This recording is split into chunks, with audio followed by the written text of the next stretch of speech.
Hello, everyone, and welcome to week 6. This week, we will be looking at educating the whole child and social and emotional learning. So, scroll down with me, if you will, to our readings and videos for the week. You'll notice here that this week we have two different videos for you to watch, both related to slightly different aspects of social emotional learning, as well as an article entitled Educating the Whole Child, Social Emotional Learning and Ethics Education.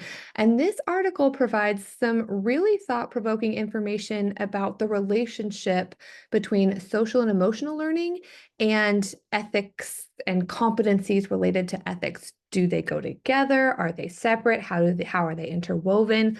I'm so excited for you to read that and see what you think about it this week. In terms of our discussion question for the week, you're going to have an opportunity to really just discuss ways in which you integrate social and emotional learning strategies into your own classroom environment. So specifically, the prompt this week is, how can teachers integrate SEL into character and ethics education? What are some concrete ways that educators can help students build their SEL toolbox? So very excited to hear your thoughts about that this week. And in terms of a major assignment, this week on Sunday night, you will not have anything due. We are going to begin assignment 5 this week, though. You have 2 full weeks to work on this assignment, and definitely strongly suggest you get going sooner rather than later on this particular assignment. It is a character and ethics in education research paper. So let's take a look at the instructions for this particular assignment. This is considered to be a signature activity in your overall master's work, so just wanted to point that out. And really, this paper is a culminating activity designed to tie together all of the learning that you've done in the course thus far.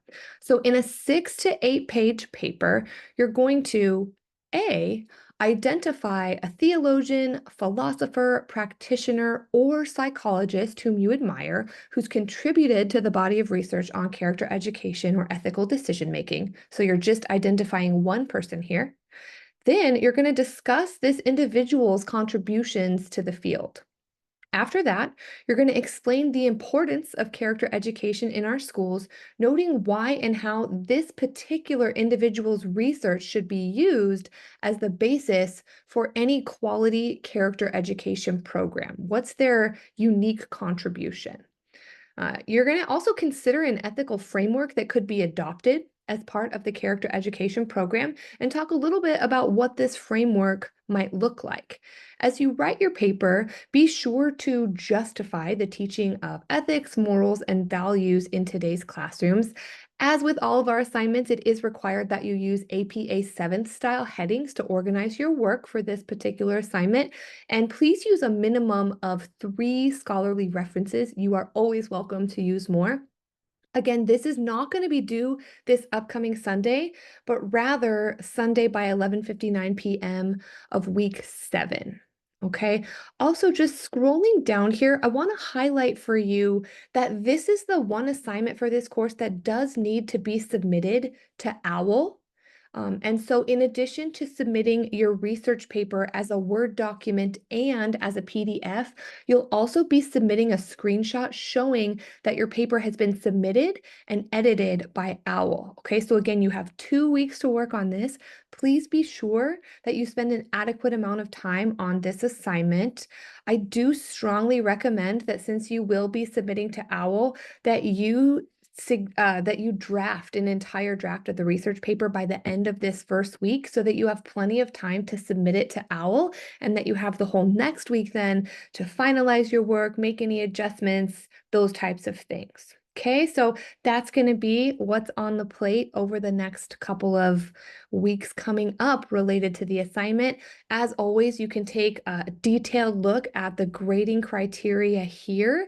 I will highlight the grading criteria in more detail in next week's video, but as always, please feel free to spend some time working through that highly developed column so that you can see what a high quality end product looks like and so that you can use that to guide your work. You've done an incredible job of using these rubrics so far. I can tell that you're looking through the criteria before you submit your assignments. And thank you so much for all of the high quality work that you're submitting. I truly hope that you'll be able to use some of it in your actual teaching practice and at your school sites as well. Other than that, as we wrap up our video for the week, just want to invite you to contemplate the Christian message of the week, which is Romans 5, 3 through 5. And it says, more than that, we rejoice in our sufferings, knowing that suffering produces endurance, and endurance produces character, and character produces hope. And hope does not put us to shame because God's love has been poured into our hearts through the Holy Spirit who has been given to us. And so I hope that that resonates with you this week as you begin what might take a little bit of endurance related to this research paper. I'm cheering you on. I'm praying for you to have grit and stamina and perseverance. And I hope that you find this to be a really meaningful experience as you more deeply explore that particular topic. Blessings on your week. I am always here. Please feel free to reach out if I can be of help or provide clarification or assistance in any way. And I hope that you have a wonderful week ahead.